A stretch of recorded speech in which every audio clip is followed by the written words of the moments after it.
Hi, this is the Sock Monkey Guy, and you're listening to Inspirado Projecto. Good day to ye. Today is April 11th, 2025. I'm your host, CEC, with Inspirado Projecto podcast. Thank you for listening. Thank you, Martin Schmidt, a.k.a. the Sock Monkey Guy, for opening up this show. You guys, the last episode I had features Martin Schmidt. He talks all about making sock monkeys, building a miniature version of the Golden State Theater, and also what it was like to renovate the Golden State Theater right there in Monterey, California. I caught the interview with him while Yachtly Crew happened to be in town playing a show there. So check that out. Today's April 11th. What you're about to hear was recorded on the 9th, only 2 days ago. This is with David J Diaz, a photographer. He's a music lover. He lives out there in Gibraltar, and I met him through this whole string of events concerning Andy Kaufman Lives. I will leave all the links in the description. By the way, you can hear this podcast on Spotify, iHeart, Pandora, Apple, everywhere you want to hear it. That's what you got there. So thank you for tuning in to Inspirado Projecto, and who knows who else may stop in later. So welcome, David, to the show. Thank you very much. Thank you for having me. You're welcome. So you've been through the years, I've watched your evolution, and you've become quite a photographer. You've been out there taking a lot of photos of different events, a lot of musicians and stuff, huh? Yeah, pretty much. And it all started, I want to say, almost 8 years ago now. I wouldn't on that level, at least professionally anyway. A friend of mine, a fellow media colleague, who's a photojournalist as well. He's the best of the best. I dare say his name is Johnny Projecto, and Johnny pretty much led me to say to what I'm doing now in a way, because he had this professional camera there, which was a Canon at the time, which I still use to this day. And he was like, "Oh, you know what? If you really want to take your photography further, if you want to give it a go, this is the camera that you need." And I was very oblivious as to what camera was the best, which one was the one I needed maybe for what I was doing. And I thought, okay, I'll just give it a go. He's like, "Well, just take it one afternoon and just see how you go. If you feel like you're comfortable, I'm happy to sell it to you." Okay, I left it at that. And I gave it a go, and one afternoon, and then I was just in love with it, pretty much. And this is just taking pictures of Gibraltar's uptown, which is close to one of our biggest tourist sites, which is Tower of Marge, i.e. the Moorish Castle, which I can dive into a little bit more in a bit. But just going through that area, because that was my playground growing up when I was throughout my teens, at least until I was about 16. Until my friend passed away, I stopped going because my friend used to live in the area. And it was just one afternoon I just got lost in a good way. And I fell in love with the whole idea of photography. I was always fascinated by it anyway from my mom. My mom is the photographer of the family, I want to say. And I was hooked straight away. And I thought, you know what, I'm just going to try it at a concert one day and see how it goes. And I even asked him for permission. Like, "Johnny, I'm just going to try it one evening. I need to go and see this band." And he's like, "Just try it." Both his sons are musicians as well. So he was happy for me to support that network of musicians. And again, similar to going through the upper town, I just fell in love with concert photography and to capture magic, if that makes any sense, because that's really what happened. And once I gave it back to Johnny, I was like, "Johnny, I'm still very interested. I want to try it out and maybe purchase it from you." Lord and behold, my colleague Grace, may she rest in peace, actually had the same camera for sale, but she was very reluctant about selling it for money. And she's like, "You know what, if you're going to then, just take it." And from there, I was hooked. And she gave me hers. I gave Johnny's back, his camera back. And Grayson was the one that introduced me to that world. Because even though I was only writing at the time, I was still doing photography, not for my day job, but I was doing it on the side. She's the one that said, "Okay, just take it," and she didn't ask for any money. Neither did her husband, who was also a photojournalist, and that's how it happened. That's incredible. You know, it's so interesting. Once we start following our curiosity and we start following our excitement and our passions, we start opening up a whole bunch of unexpected doorways which lead us further down these rabbit holes that we never would have thought we would have experienced. What are some of those that you have noticed with your photography? I feel that as the years progress, it's more, and obviously because photography is not just, it's not an easy thing. And now you think, I think I speak for when it comes to that fields of work, or when even the same goes for musicians, you can probably relate to this more than me, as I say. A lot of musicians, or not a lot of musicians, a lot of people have this assumption that it's just getting plugging your equipment and you just play and that's it. But they don't see the sacrifices and the practice makes perfect kind of thing behind it all. And with that, that's what has happened to me. Sometimes I get so lost in it that I don't.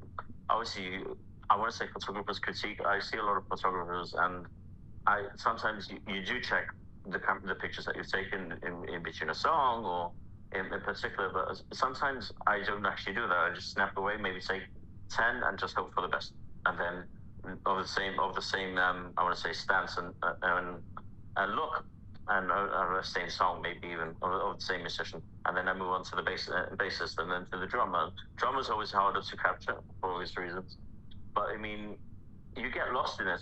And then I remember it happened to me last summer, actually. I went to see Luis Fonsi. I don't know many Americans might know who Luis Fonsi is. He's from Puerto Rico, so many people might know him. I went to capture him in concert, and a friend of mine who is an event organizer in Spain, he said, "Oh, this is what we're doing this summer, and I know because this is what you do." And he's like, "If you want to come and do your thing, you're more than welcome to do it." Obviously, there wouldn't be any money involved, but it was more to be surrounded by this network of artists, of which are some of them are Spanish, but they're very well known, obviously, within Spain and maybe a bit further up in the world.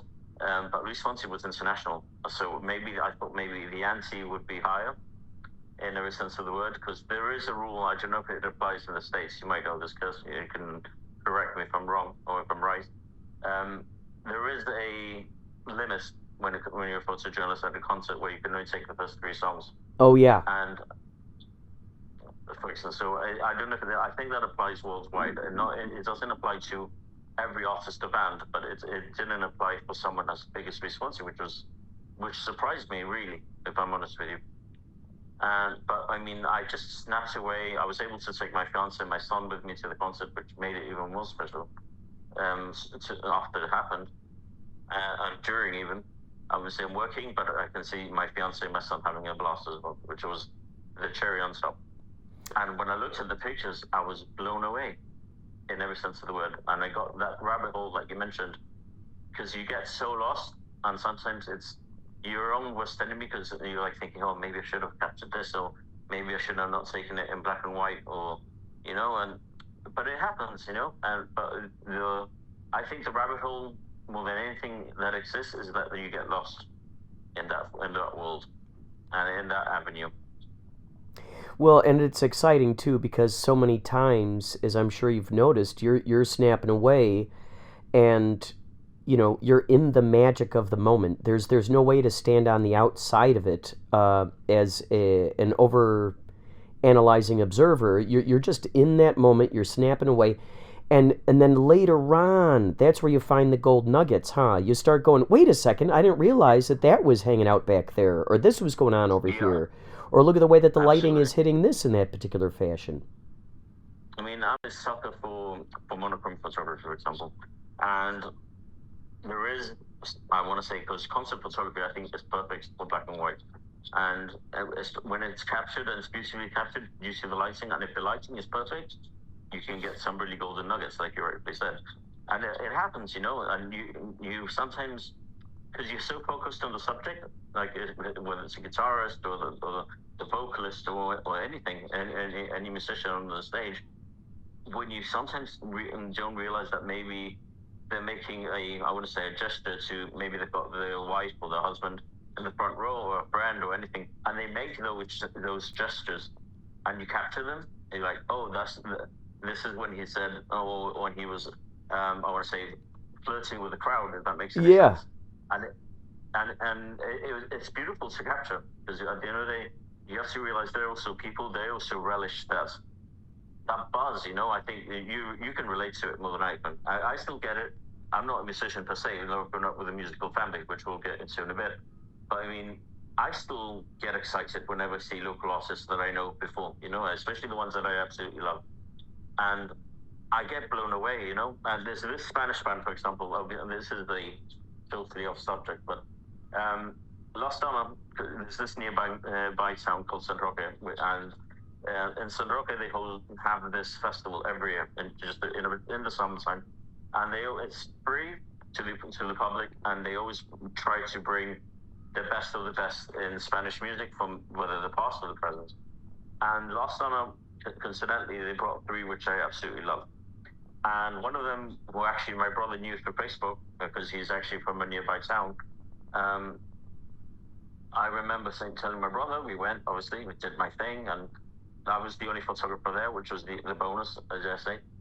And I was like, I need to meet these guys, and because they were so humble, they actually shook my hand and thanked me for my work straight after the concert, which was even more of a pleasure and a bonus. And then just last week, I saw that we were going to play again in a nearby town, and obviously knowing, I want to say, making contact with them through Instagram after I did the first photos last summer, I thought, you know what, I'm just going to message them if I can actually go and do my thing again. But this time, obviously, you would have to go accredited, and it would have to be on a more professional way, And obviously, lo and behold, a friend of mine who runs a local newspaper in Spain said, no, just go for us, you'll be accredited, so on. And I did, and they actually shared those photos last week. Incredible. And that's what makes it worthwhile for me, because they're such a big band, and it's such a well-known band as well. And that for me, like the events organizer, his name is Miguel. He said, no, just when you get home and you go through all the images and you send the ones for the newspaper, send the same ones to me, and I'll send them to the band. I'm like, okay, I'll do that. And I did that, and I'm still buzzed to the mere fact that they use them, Incredible. And and the funny thing is that, your current self is experiencing this stuff, and your past self had no idea that these things would be coming your way. Simply because your past self decided to follow his curiosity and go, oh, you know what, this is interesting, let's see what happens here. It's all because he opened up those doorways that has led him to this moment in time, and that is the most beautiful thing right there to me. Opening up those unexpected moments that you have no idea. You have no idea the kind of gifts that are going to come to you when you follow a curiosity. And look at this. Look at this. I mean, it's just astounding. I get so excited about this type of stuff. I mean, I think curiosity is what led me here, in every sense of the word, as like you correctly said. I mean, to have gone to just something minuscule, if that makes any sense, because it was just something I was trying to do out of boredom, as I say. And it wasn't just out to get rid of the boredom or anything else, but it was more, because you know it as much as I do. Sometimes like musicians get to gigs and they're setting up, and sometimes you want to be left alone, but you don't really. You can socialize to a certain extent because Gibraltar is so small, but obviously on a bigger level, I suppose they don't really get the time to socialize. You see them from afar, say hellos, quick hellos, and that's it. But the Gibraltar music scene, in that sense, that it's very intimate and in a very good positive way. I mean, I remember associating it with this, and I remember telling this to my former editor Douglas. We were talking about music in general, and he was a big Jethro Tull fan, and I remember he was telling me about Jethro Tull and why he likes them so much and everything else. And I remember just asking him, do you know what their favorite record is? And he goes, yeah, the lead singer likes so and so, and this album, I think the guitarist likes this album. I'm like, this is what I'm trying to achieve with local musicians. Not many people will know. Maybe that if you listen to this band, a really well-known band from Gibraltar called Melon Diesel, if you listen to their first EP, which was when they were called Treehouse, you were to listen to it, and this is what happened. This is a very true story. you listen to it with your eyes closed and without knowing it's them, you would honestly think it's Pearl Jam. Wow. And here's your fun fact. What's the smartest snack for a long drive? Nuts. That's your best bet. I like that they provide filling protein and come in small serving packages. You don't want to mindlessly binge on an entire bag of chips. Jerky, cheese sticks, and fruit are good too. Drink water and coffee and avoid anything sugary. Stay tuned to Inspirado Projecto for more fun facts. Are you feeling curious about Andy Kaufman lately and want to learn more? The new mini album, Andy Kaufman is Alive, is a perfect companion piece to your Andy Kaufman vision quest. Created over the course of 20 years while investigating the mystery of Andy Kaufman faking his death, these 4 melodic songs are sure to give you even more questions. Andy Kaufman is Alive by Kurt Eric Clendenin is now on Spotify, Apple Music, Pandora, and other favorite streaming sites. That's how deep it was. And when they got signed by Sony Records, because they moved to Madrid in, I want to say, the late 90s, going on to 2000, which is just about when they signed with Sony Records, they stayed at a hostel. And obviously they used to take their demo with them everywhere to try and achieve the dream, you know? And they tried, and they saw that the dream wasn't happening, it wasn't going to happen. And Lord and behold, this person that works for Sony Records, the album was playing at this hostel, and they said, this Pearl Jam album I actually don't have. Which one is it? Is it a demo? Is it something that's unreleased, like a bootleg or something? And he's like, no, it's these guys from Gibraltar, you know? He's like, do you know who their management's are? Do you have a contact number? And they actually got calls. They got signed by Sony Records. And it's that sort of thing, you know, that curiosity, again, Yes. like you rightly said, happens, you know, and it's a beautiful thing when you witness it in every sense of the words.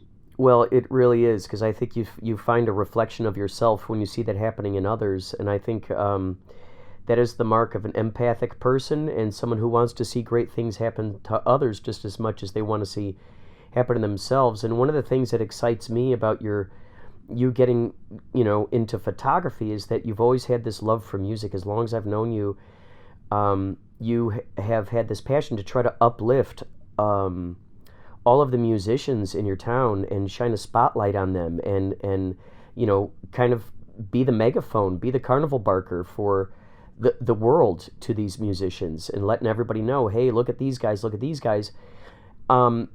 Once you crossed over into that photography aspect of it, you must have been incredibly thrilled because it probably opened up even more access for you.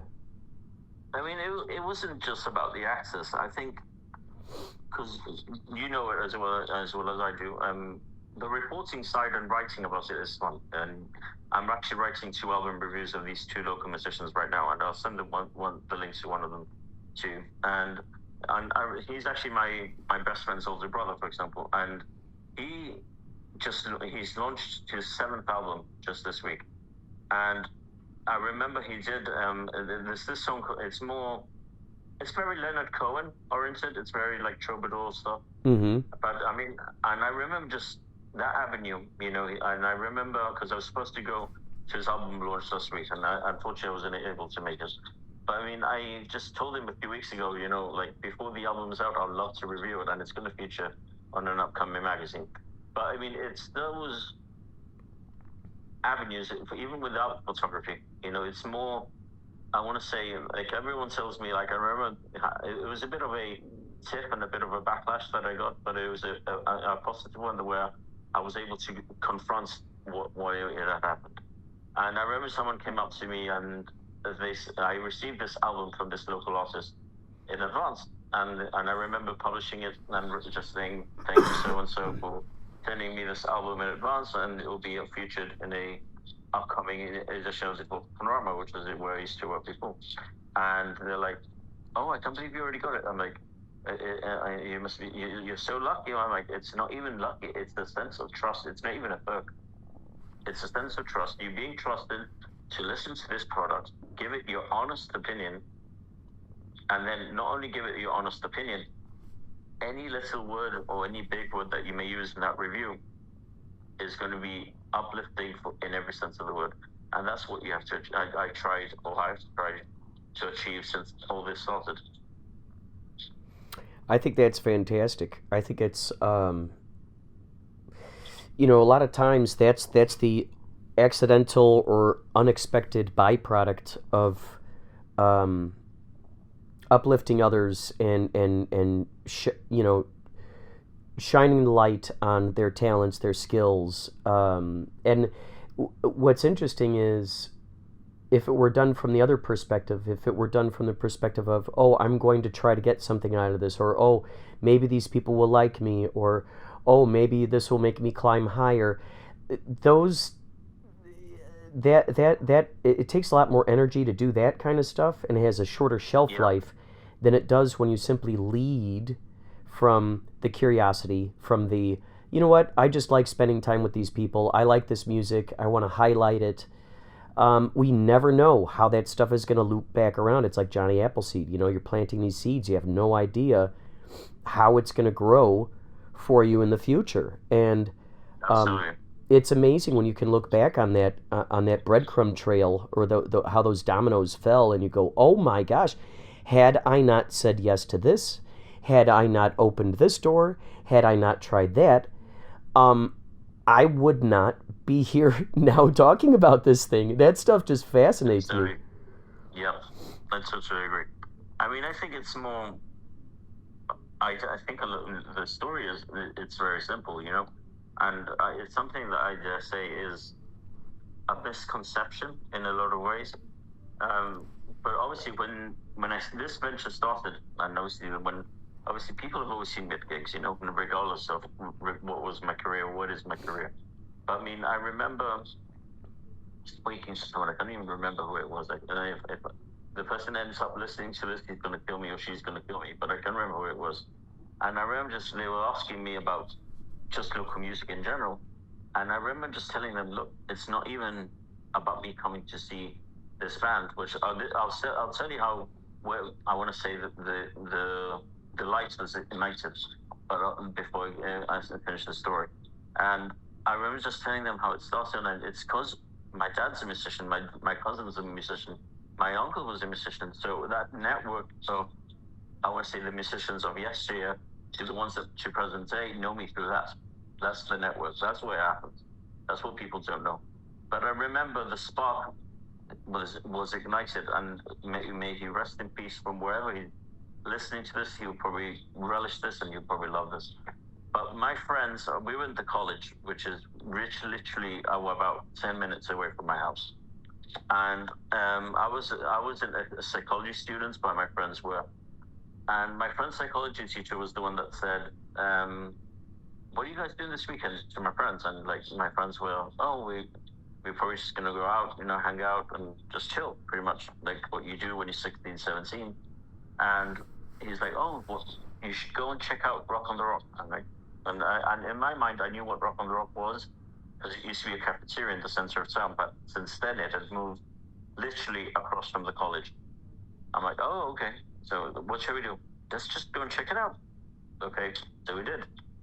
And I remember you pay your entry fee, and this is around, I want to say 10:30, 11 p.m. on a Friday night. And you see the commotion, and if you see the commotion, you know that it's a band playing. And I think that's probably why he lured us to it. And he's like, oh my God, I can't believe that there's a band playing. And they were actually playing Keep On Rocking in the Free World, which I'll never forget. And the first thing that blew my mind was, because I could see through the corner of my eye, the guitarist. I'm like, the guitarist was my neighbor once upon a time. I'm like, what's Stuart doing here? You know, I didn't even know he was a musician. But behind him was my friend's psychology teacher, and he was the drummer. And he actually made contact with us, and he's like, this is why I'm telling you to come. This is what I can do. This is my other life, if that makes any sense. Wow. So I like to think that Roy Sempere, may he rest in peace, he was the one that really ignited that spark for all of us. And then I want to say, like that spark got the gasoline and literally burned so that kept the flame alive for us to not just find a place to hang out, because it was the place for us to hang out. There wasn't that many places, especially in this day and back then, and even today, where you can go and listen to the music that you love. And I'm very diverse, but it doesn't really matter.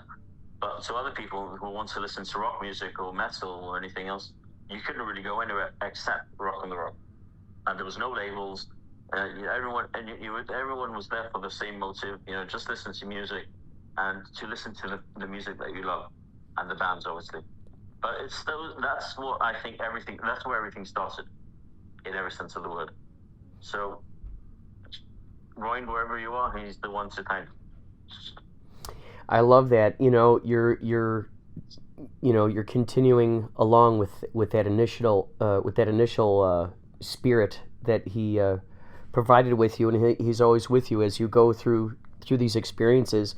It's been said that we create the art that we want to see in life, and I think when you put together the Gibraltar Live Music Society, I felt like that was your calling, where you saw the musicians in your area, and you go, you know what, I really appreciate these guys. I want them to be highlighted.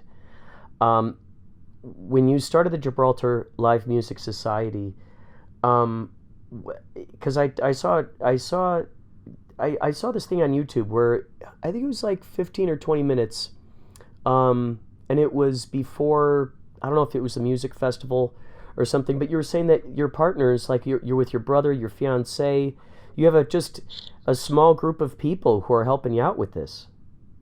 Yeah, I mean, it's all for the love of music. I mean, I'll let you in, well, a lot of people know this, and for people that are not aware of this, the Gibraltar Live Music Society, when we started going to Rock on the Rock, like my friends and I, it was a collective back then. It was a group of 4 people, so very similar to what it is now. And it was pretty much what we are doing now, to promote the scene and to promote the musicians. And all 4 of them were musicians. That was the only difference. And I remember, because we were so young, honestly, just before the advent of the internet and everything else, where we would want to know what was going on, and obviously, like, what band was playing where, what venues, etc. Not that there was many, but there was a lot of buzz back then for the local music scene. And just that got us hooked, like, to what we wanted to do on the weekend.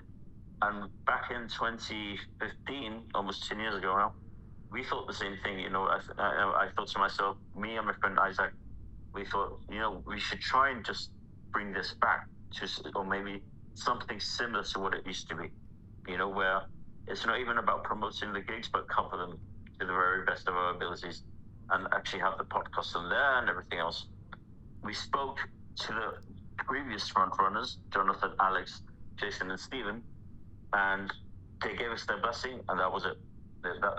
Similar to what Ryan did, like when we got introduced to this new local music scene, or this world of what the local music scene had become, it just grew, and we'd like those. Let's try. If it works, great. If it doesn't, it doesn't. But it worked, and then a lot of doors kept on opening after that. So are you guys still cooking?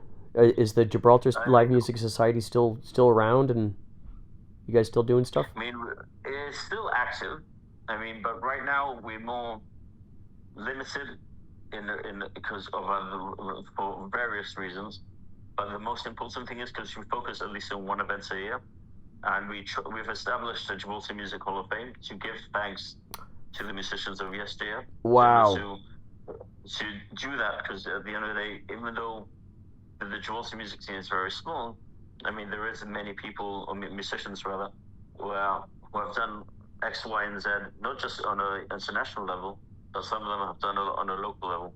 And we thought, having been raised in that background and that camaraderie and atmosphere, we thought, we know who the legends are, we know what they've done, but the only reason, the honest truth as to why the Hall of Fame was launched, back to what we were talking about, my dad being a musician and my uncle being a musician, we were having a family barbecue in my parents' house, and my uncle, the same as my dad, they both love to talk about music.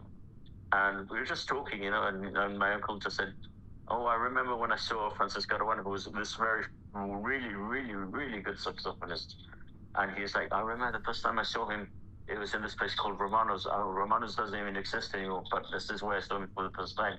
And it was those stories that led us to, you know what? If this is what they achieved, why don't we start towards the Music Hall of Fame and see where it can go? And it just grew, and then shortly after that, I think it was after that initial conversation or that meeting that we had as a committee back then, we thought, let's speak to the relevant means, let's speak to the Ministry of Culture, which again, everything is very close. And I think the bonus to Gibraltar when it comes to this sort of thing is our governments are always within reach, like at least in government departments, and the minister responsible for that department is always within reach. And if I open my phone right now, I can actually message him, for example. And it's that close in its society, no pun intended. And we just spoke to him. This is what we want to do. He gave us his blessing. Great. But obviously then we put it on the back burner. And then just months prior to launching the Hall of Fame, we got a call from someone that worked in MTV.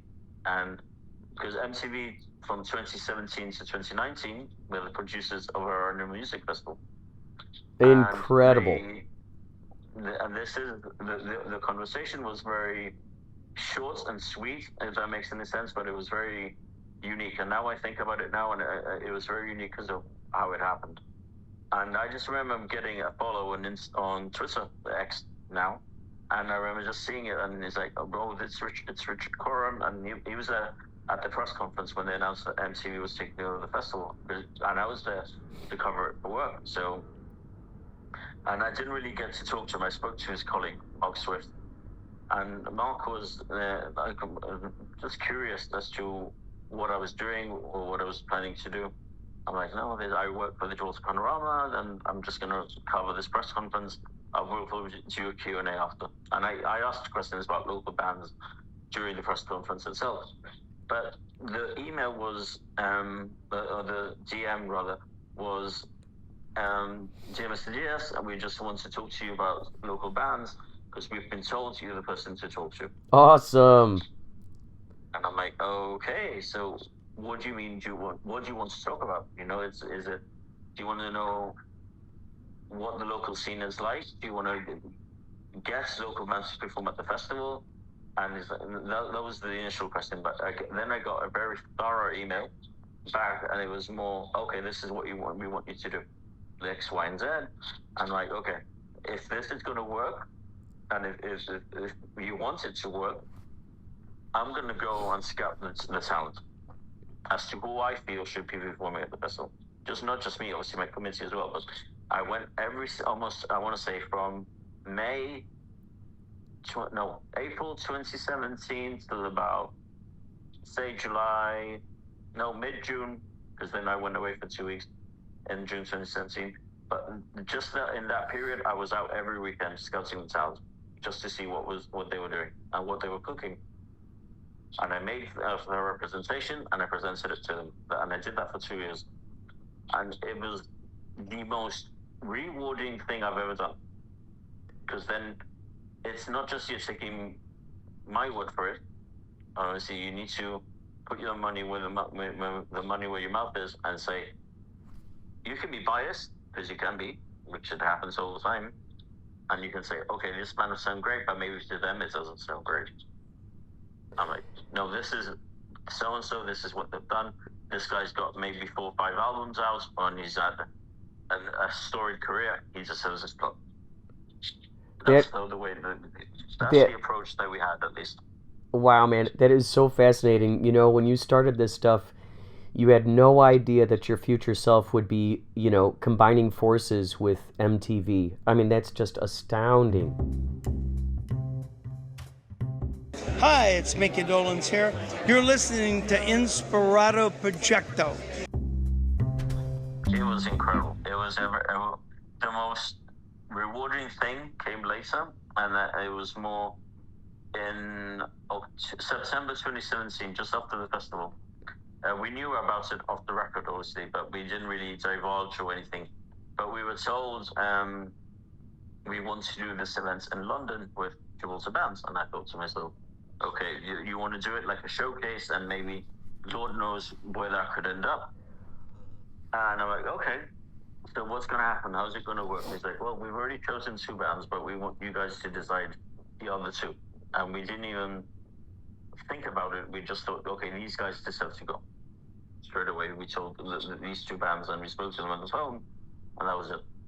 And they shortly after that, and they're like, but we want you to do something else. I mean, okay, so what do you want me to do? He's like, oh, we want you to host it as well. Oh my gosh. The venue was the kicker though, and it was at the famous 100 Club in London, which is right in the centre of London, and it was where the Rolling Stones had played. Paul McCartney's played there. It's a very intimate venue, but they're probably one of the best for live music in London. Incredible. This event took place on the Thursday in the lead up to the MTV European Music Awards. Dude, well, congratulations, man. You know, these are those gold nuggets that I love finding when I interview people, because I love displaying the dominoes that fell from the very beginning of the inspiration through, you know, all the ways in which it carried through into the future, and the spoils that come along with that. I mean,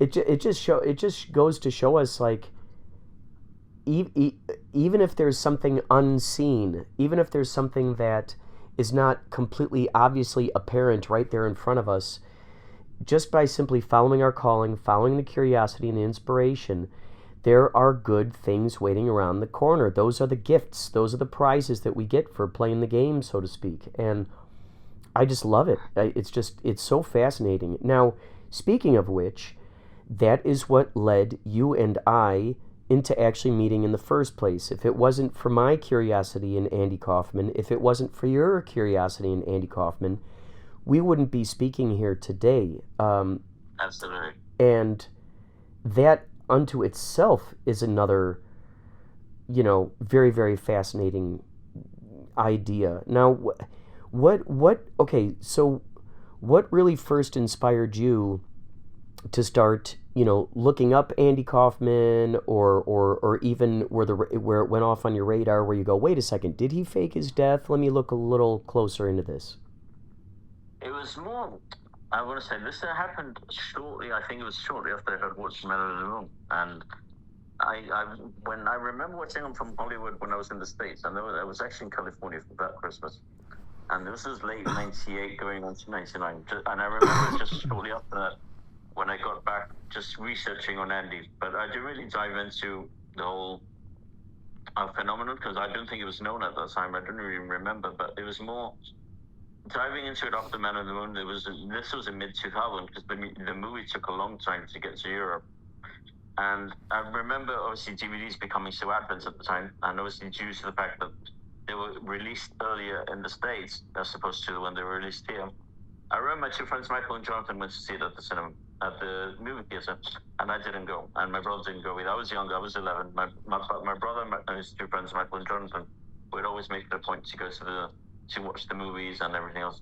And I remember them telling me about it, you know, and my friend Michael was just fascinated, because obviously being wrestling fans, he was more fascinated because Jerry Lawler was in the movie.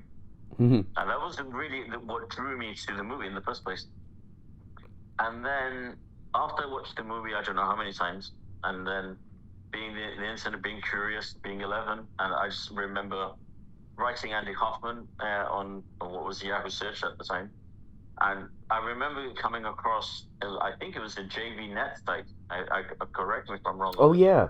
And it had I want to say a lot of information about him. And then there was like a Q&A, an FAQ, sorry.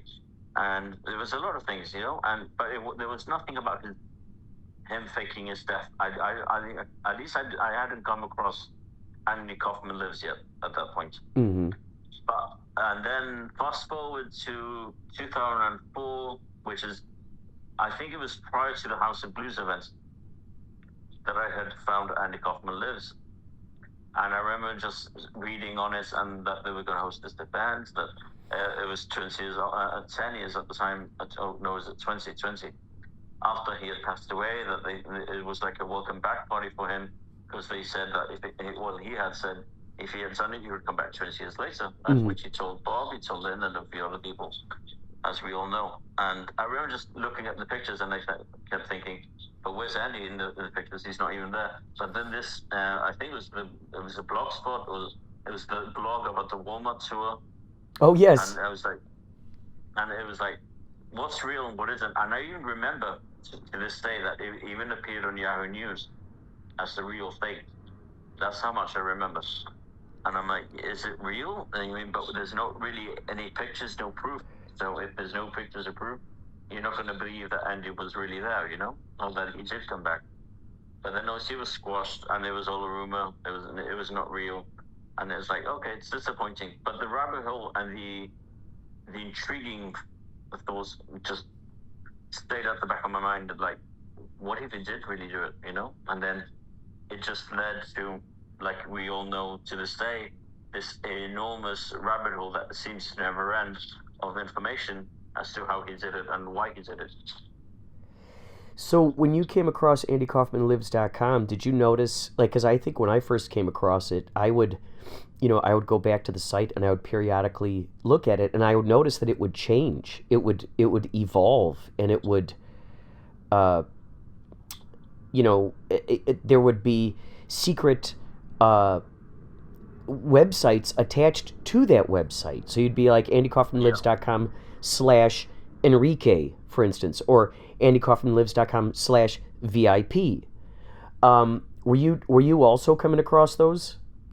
I mean, I remember coming across the Enrique stuff, and I was always very fascinated by it, because I thought, and I remember being more curious because when they said that his name was Enrique Presley. Yes. And I remember, and I was like, there has to be some link, one way or another. But it was, like you rightfully said, it was a link to a link to a link to a link to a link. That was pretty much that's the way I saw it. It was like, it reminded me a lot, and I was actually I used this example with my brother the other day. I always think it's very Truman Show-like, where it's like leading you to somewhere so you don't find out the truth. That's a good way of putting it. And that's the way I saw it at the time, and I still think about it now. But I mean, back then it was more, obviously when you're younger, you just want to click and click and click and find out all this golden goose of information. Yeah. And you're curious, you're young, and so of course you're going to believe almost everything that you hear or that you read. And especially because, like what I said before, because it was reported on Yahoo News, if it hadn't been reported on Yahoo News, you would say, okay, then it's not real. But the fact that it made it to major news websites at the time made you believe even more that it was real. Yes, there was that press release. I remember that the Walmart tour, it said that he was spotted, and they actually did a DNA test with some kind of some company, and they're like, oh, yep, that's him. I remember sharing that with my dad, going, Dad, he's out there, he's alive, and then, on top of that, like you were saying, like you'd click on a link and it would lead you to another thing, and then that thing would lead you to another thing. And there was the, do you remember the message boards? I think they were called Network 54 or something like that. Yeah, and there was also a link to sightings, and there was like pretty much people that had written in or testimonies of people that had actually seen people that looked like him. Oh yes. Like that's the one I remember being more intrigued by that, because I remember that's when the Christopher Moloney documentary came out in late 2008, going on to 2009, and I remember buying that blindly without knowing what it was.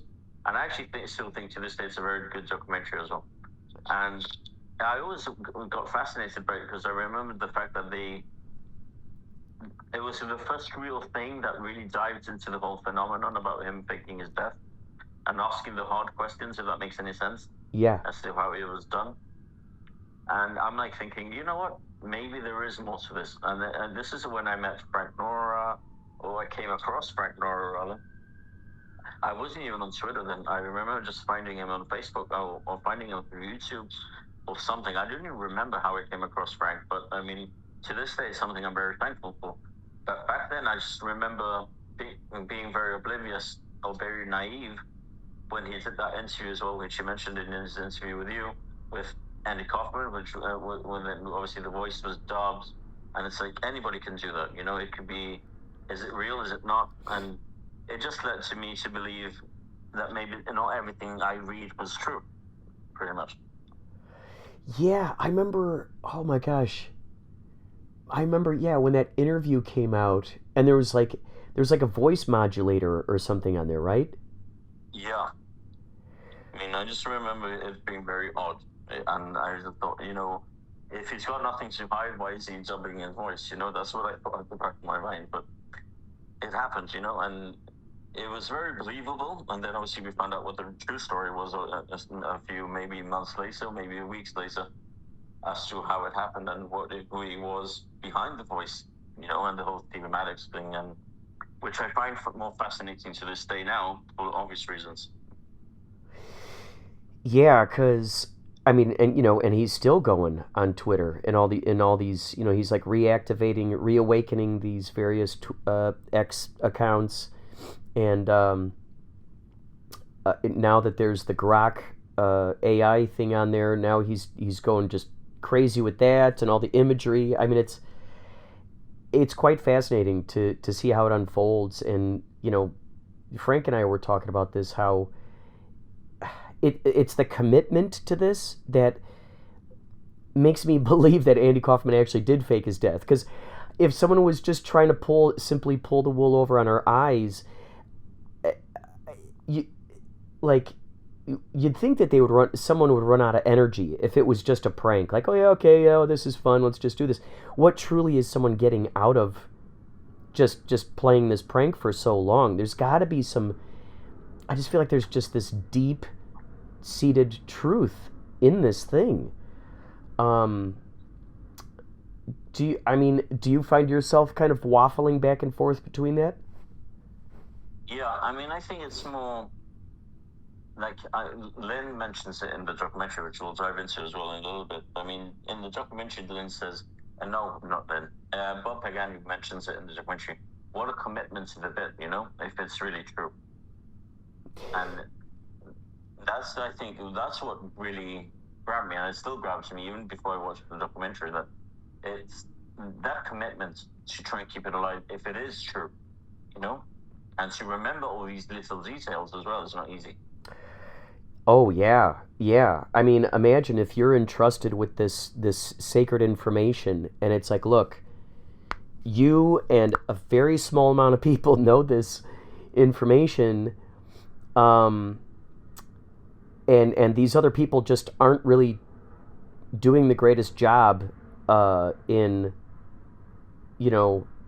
spilling sort of truths, I guess, maybe just hinting or winking at it, but let's say what's truly deep inside, and you have certain boundaries to your, I guess, contract or or whatnot. It must be, I can imagine there must be some frustration there on the part of Stephen Maddox if he was truly entrusted with this information and said, you got to go out there, you got to let people know. Yeah, I mean, that's, I think, where it stands, where if you're being entrusted with this information to try and get it out there and prove to the world that he really did do this and commit this crime or get away with this crime, if that makes any sense, it's incredible, because at the end of the day, I always associate it a lot with what we talk about career-wise or anything. It relates to sensitive information. You know, when you get something that's embargoed and it's something that's very serious, and it's like, if this were to get out, or that you have this information and you have this power with this information, it's like, how the hell do you trust yourself to not be able to share this information? It's like when the whole pandemic happened, it happened very quick, and all of a sudden, within moments, it got to China, then it got to the rest of the world, then we had to wear masks, and then we were locked. it happened. It was all very quick. And I remember, going slightly off topic, but it's really the honest truth. I remember I had a meeting just the day before Gibraltar went into lockdown. I was actually at the meeting. And, I was supposed to have a meeting with the Minister for Culture then. And they're like, no, he's not able to make it because of something else. I'm like thinking, at the top of my head, we're either going to get locked down or things are getting much worse. And I remember then we get press releases sent over from the government press office. And it's like, no, we're going into lockdown tomorrow. Obviously, keep that information to yourself. Like, how do you keep that information, you know? Oh, geez. It's very hard, and it's very, because Gibraltar may be small, but like I say, and like for the pandemic, at least I use it as an example. The numbers were names, because obviously it's such a small place. Not a lot of people died from it, but there was over 100 only compared to the rest of the world. I remember the local broadcaster, GBC, Gibraltar Broadcasting Corporation. They did a program. They have this debate program almost every week, which is called Viewpoints. But they did a special on the pandemic, and I remember just reading that they were going to do this. I'm like, I don't want to watch it, but I want to at the same time. And they had this tribute at the end of all the people that had passed from COVID, and I was a lot of people that I knew, and a lot of people that I didn't really even know that had passed away because of COVID. And because obviously you put the name to the face, or maybe you see them through town, or they know they're maybe a friend's grandfather or a friend's grandmother, friend's uncle, a friend's parents even, and it's like that information, that power of information. You know, this is what I think drives me to try and believe Stephen to a certain extent, but I also want to know more. You know, and I'd love to know if Andy is alive, where is he? Does he have contact with Andy? Does he see him every day? What is Andy doing right now? Is he working, or it's still it's going to be question after question after question after question. That's the reality.